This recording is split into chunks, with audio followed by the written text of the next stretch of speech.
హనుమకొండ విహంగ వీక్షణం. హనుమకొండ లేదా హనుమకొండ తెలంగాణ రాష్ట్రంలోని హనుమకొండ జిల్లా హనుమకొండ మండలానికి చెందిన నగరం. 2016 అక్టోబర్ 11న చేసిన తెలంగాణ జిల్లాల పునర్వ్యవస్థీకరణకు ముందు ఈ గ్రామం పాత వరంగల్ జిల్లాలో ఇదే మండలంలో ఉండేది.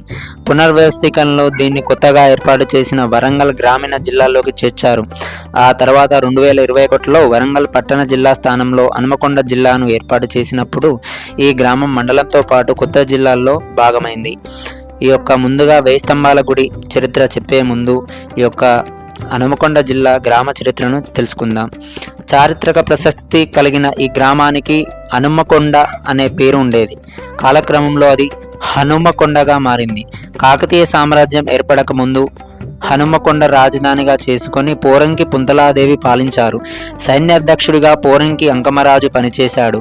వీరి ఖడ్గం ఈనాటికి హైదరాబాద్ సాలార్జంగ్ మ్యూజియంలో భద్రంగా ఉంది. పూర్వకాలంలో ఈ ప్రాంతం జైన మత క్షేత్రంగా వర్ధిల్లింది. కాకతీయుల కాలంలో హనుమకొండ ఒక ప్రధాన కేంద్రంగా బాసిల్లింది. ఇది కాకతీయుల ఏలుబడిలో మొదటి తాత్కాలిక రాజధానిగా కొంతకాలం ఇక్కడి నుంచే పరిపాలన సాగించారు. ఇక్కడ ఎంతో విశిష్టత కలిగినటువంటి 1000 స్తంభాల గుడి, భద్రకాళి దేవస్థానము, సిద్ధేశ్వర ఆలయము, సిద్ధి భైరవ దేవాలయం అంటే కాలభైరవ దేవాలయము. ఈ విధంగా ఇక్కడికైతే మనకు ఒక గుట్ట అయితే కనిపిస్తూ ఉంది. సో ఇప్పుడైతే మనం చూడొచ్చు, ఈ గుట్ట పద్మాక్షమ్మ గుట్ట అంటారు. సో గుట్ట మీద పద్మాక్షమ్మ దేవాలయం అయితే మనకు కనిపిస్తూ ఉంది. ఇప్పుడైతే మనం చూడొచ్చు. సో ఇప్పుడైతే మనం 1000 స్తంభాల గురించి అయితే తెలుసుకుందాం. 1000 స్తంభాల గుడి తెలంగాణ రాష్ట్రంలోని చారిత్రక దేవాలయం. ఇది 11వ శతాబ్దంలో కాకతీయ వంశానికి చెందిన రుద్రదేవునిచే చాళుక్య శైలిలో నిర్మించబడి కాకతీయ సామ్రాజ్య కళాపిపాసకు విశ్వ బ్రాహ్మణుల శిల్పుల పనితనానికి మచ్చుతునగగా భావితరాలకు వారసత్వంగా మిగిలింది. ఇక్కడ ప్రధాన దైవం శివుడు, విష్ణువు, సూర్యుడు. సో నిర్మాణ శైలి కాకతీయ చాళుక్యుల శైలిలో ఉంటుంది. 1163లో రుద్రదేవుడు నిర్మించిండు. ఇప్పుడైతే మనమైతే తెలుసుకుందాం రండి.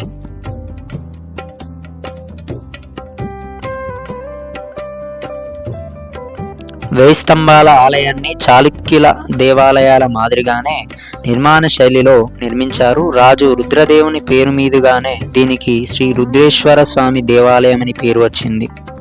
మాఘ, శ్రావణ, కార్తీక మాసాలలో ఆలయ సందర్శన విశేష ఫలితాన్నిస్తుందని నమ్మకం. మహాశివరాత్రి, కార్తీక పౌర్ణమి, గణేష నవరాత్రులలో భక్తుల రద్దీ అధికంగా ఉంటుంది. మహాశివరాత్రి, కార్తీక పౌర్ణమి పర్వదినాలలో ఇసుక పోస్తే రాలనంత భక్త జన సంద్రంతో ఆలయం నిండిపోతుంది. భక్తులు రుద్రేశ్వరుణ్ణి దర్శిస్తారు. మహాన్యాసపూర్వక రుద్రాభిషేకాలు, బిల్వార్చనలు, శతసహస్ర దీపాలంకరణలు, నిత్య పూజలు, అన్నరాశిలో జరిగే ప్రత్యేక అలంకరణలతో అలరారే రుద్రేశ్వర స్వామికి భక్తి శ్రద్ధలతో దర్శించడం దివ్యానుభూతిని మిగులుస్తుందని భక్తుల నమ్మకం.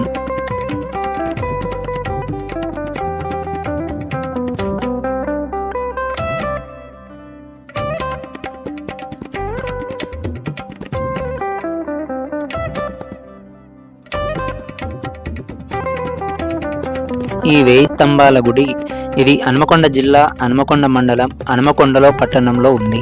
ఇది వరంగల్ నుంచి సుమారు 5 కిలోమీటర్ల దూరంలోనూ, హనుమకొండ బస్టాండ్ నుంచి 2.3 కిలోమీటర్ల దూరంలో హనుమకొండ నగరం నడిబొడ్డున ఉంది. కాకతీయుల శిల్పకళా శైలితో అలరారే ఈ త్రికుటాలయంలో నక్షత్రాకార పీఠంపై రుద్రేశ్వరుడు ప్రధాన అచ్చామూర్తిగా లింగ రూపంలో భక్తుల పాలిట కొంగు బంగారమై కొలువైనాడు. ప్రధాన ఆలయం తూర్పుకు అభిముఖంగా అద్భుతమైనటువంటి వాస్తుకలతో అలరారుతూ చూపురులకు ఆశ్చర్యాన్ని గురిచేస్తూ ఉంది.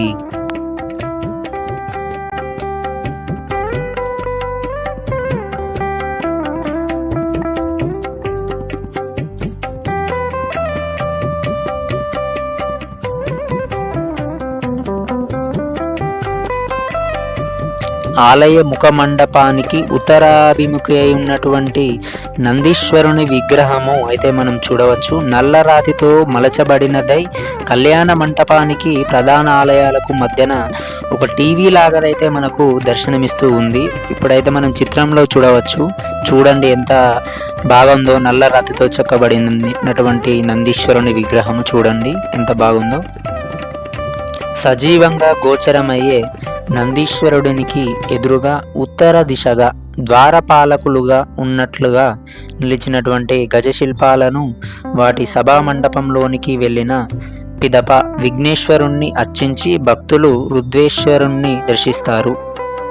ఉత్తర ప్రాకార ద్వారం గుండా ఆలయ ప్రాంగణంలోనికి ప్రవేశించగానే నిలువెత్తు పానవట్టంపై లేని లింగాలపై కరవీర వృక్షం పుష్పార్చన చేస్తున్నట్టుగా గాలికి రాలే పువ్వులు సువాసనలు వెదజల్లుతూ లింగాలపై పడేటువంటి దృశ్యము చూసిన పిమ్మట ఈశాన్య దిశలో అలనాటి కోనేటిని దర్శించవచ్చు.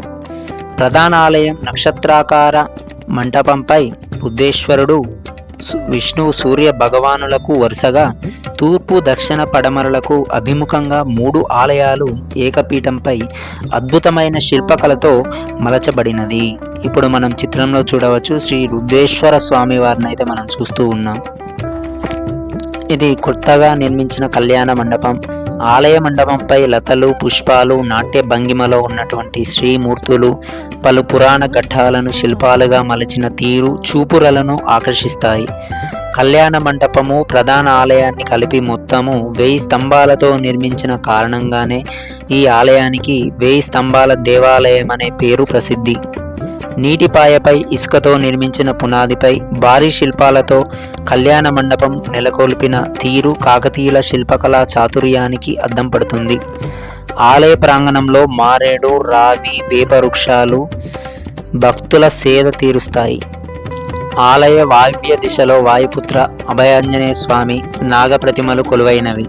ఆనాటి రహస్య సైనిక కార్యకలాపాల కొరకై ఓరుగల్లు కోట ఇతర నిగూఢ కాకతీయ సామ్రాజ్య స్థావరాలను కలుపుతూ భూ అంతర్భాగం నుండి నెలకొల్పిన మార్గపు ద్వారాన్ని కూడా దర్శించవచ్చు. భద్రతా కారణాల దృష్ట్యా రహస్య మార్గము ధ్వంసమైన కారణంగా ఈ ద్వారం ప్రస్తుత పురావస్తు శాఖ వారి తవ్వకాల్లో కళ్యాణ మంటపం క్రింద ఒక బావి వెలువడింది.